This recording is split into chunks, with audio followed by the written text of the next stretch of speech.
అవి సాంఘిక దురాచారాలు అనబడతాయి తప్ప హిందూ ధర్మంలో ఉన్న దురాచారాలు అంటే నువ్వెవడివి? హిందూ ధర్మంలో నిర్బంధంగా అమలు చేయమని ఉందా?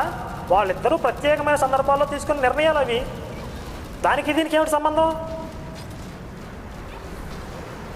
కొంతమంది భార్యలు భర్తల మధ్య ఉండే ఆ సంబంధం అలా ఉండేది. భారతదేశంలో భర్తని విడిచిపెట్టి భార్య జీవించడానికి కూడా ఊహించుకోలేని పరిస్థితిలో ఉండేవాళ్ళు.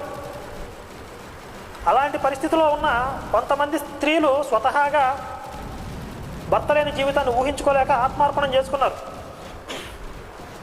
ఇంకా ఈ దుర్మార్గుల దాష్టికాలకు తట్టుకోలేక ఆత్మహత్య చేసుకున్న వాళ్ళు ఉన్నారు. అవి కూడా సతీసాగమనం పేరుతో పిలువబడ్డాయి.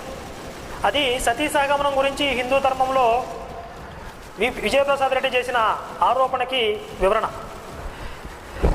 ఇక సస్పెన్స్ థ్రిల్లర్ సతీసాగమనం గురించి చెప్తూ సస్పెన్స్ థ్రిల్లర్ అని ఎందుకన్నానంటే, అసలు